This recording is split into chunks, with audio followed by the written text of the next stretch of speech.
సంవత్సరాల నుంచి బెయిల్ మీద తిరుగుతున్నారు. ఈయన ఎంత పాపం బూతు పురాణాలు తీసిన అమ్మ మొగుడని బూతులు తీసిన వాళ్ళే, కొడాల నాని లాంటి వాళ్ళే అరెస్టులు కాకుండా బయట తిరుగుతున్నారు.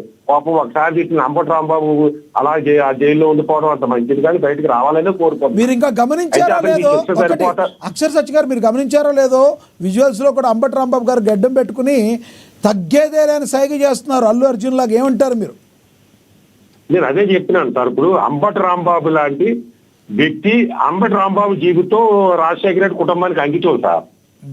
రాజశేఖర రెడ్డి గారి పార్టీ ఉన్నప్పుడు చిరంజీవి గారి పార్టీని నాశనం చేయడానికి కానీ, లేదా రాజశేఖర తోటి ఆరోపణలు చేయించిన విషయంలో కానీ, పవన్ కళ్యాణ్ గారి పార్టీ మీద ఆరోపణలు చేయించడానికి కానీ, లేదా పవన్ కళ్యాణ్ గారి పార్టీని నాశనం చేయడానికి కానీ, కాపులు తాగుబోతులు అనడంలో కానీ, ఇవన్నీ కూడా రాజశేఖర రెడ్డి గారి కుటుంబానికి జీవితాన్ని అంకితం చేశాడు అంబటి రాంబాబు.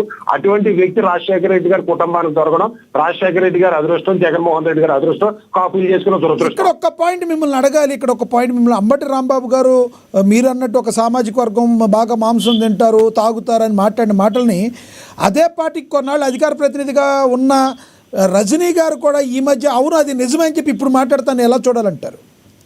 ఆవిడ సస్పెండ్ అయింది అనుకోండి.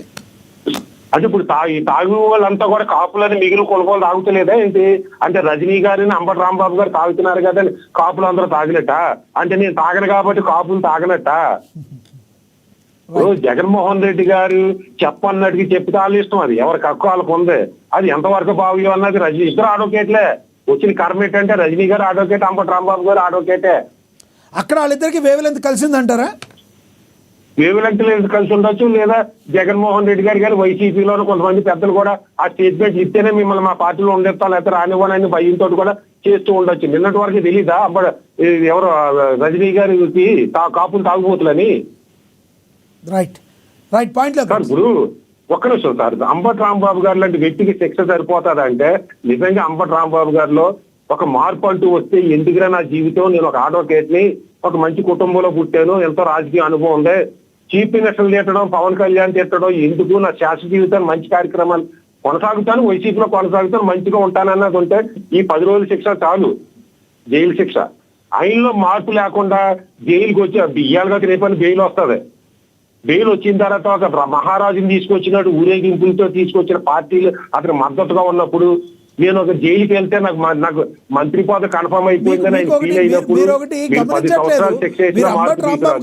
అంబటి రాంబాబు గారినే చూస్తున్నారు. గతంలో జగన్మోహన్ రెడ్డి గారు బయటకు వచ్చిన పెద్ద పెద్ద మేళాలతో తెచ్చారు, చంద్రబాబు నాయుడు గారిని తెచ్చినా మేళాలతోనే తెచ్చారు. అంబటి రాంబాబు గారు ఒకళ్ళే మీకు తక్కువగా కనబడుతున్నారా? ఎవరికైనా ఇదే చెప్తున్నారు సార్, ఎవరికైనా ఇదే మాటలు. ఈ వ్యవస్థలో ప్రజల్లో మార్పు రావాలి. జైలుకి వెళ్తున్నాడు మహామహుడని ఫీల్ అయ్యి గెలిపిస్తున్న రోజుల్లో జైలుకి వెళ్ళడం గొప్ప అని ఫీల్ అవుతున్నారు.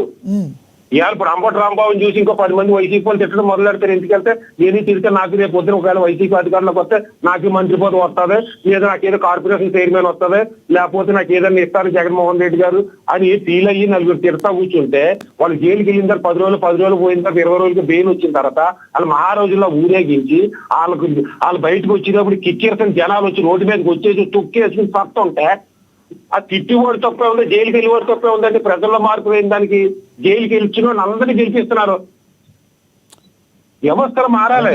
మారినప్పుడు అంబటి రాంబాబు లాంటి వాళ్ళు, లేదా రోజా లాంటి వాళ్ళు నోరు అదుపులో పెట్టుకుని మాట్లాడతారు. అది ఏ పార్టీ అయినా సరే.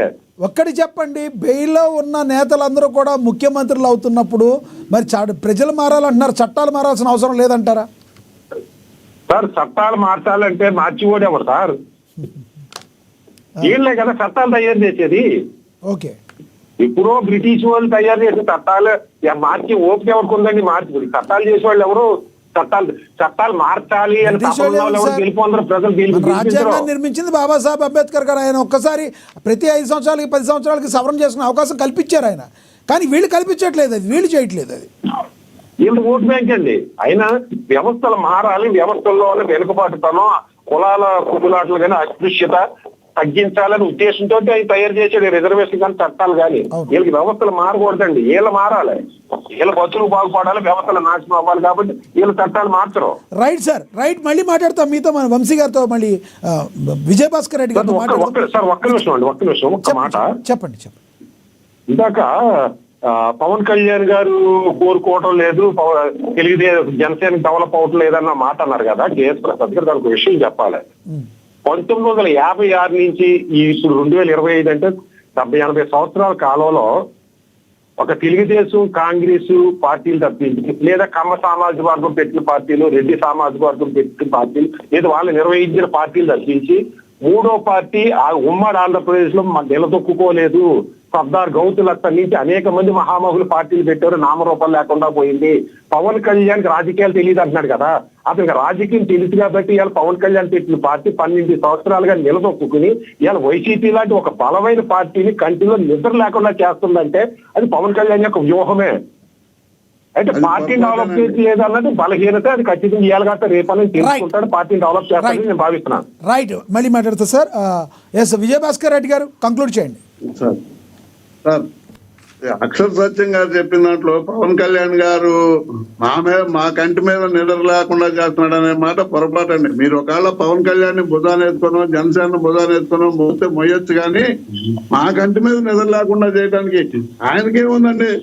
ఆయనే కళ్ళు మూసుకొని తిరుగుతున్నాడు. ఇలా టీడీపీ ఎన్నికట్టుబడి టీడీపీ ఏం చేసినా ఇప్పుడు వాళ్ళ పార్టీలోనే బొత్స సత్యనారాయణ గారు లాంటి వాళ్ళు కింద స్థాయి కార్యకర్తలకి మనం గుర్తింపు ఇవ్వట్లేదు. టీడీపీ వాళ్ళు ఆ పరిస్థితిని మనం గమనించి మన కార్యకర్తలను కాపాడుకోవాలని వాళ్ళు చెబుతుంటే భాస్కర్ రెడ్డి గారు పార్టీ కార్యకర్తలు కూడా మీకెందుకు సార్? ఆయన పార్టీ కార్యకర్తలు మీకెందుకు? మీ పార్టీ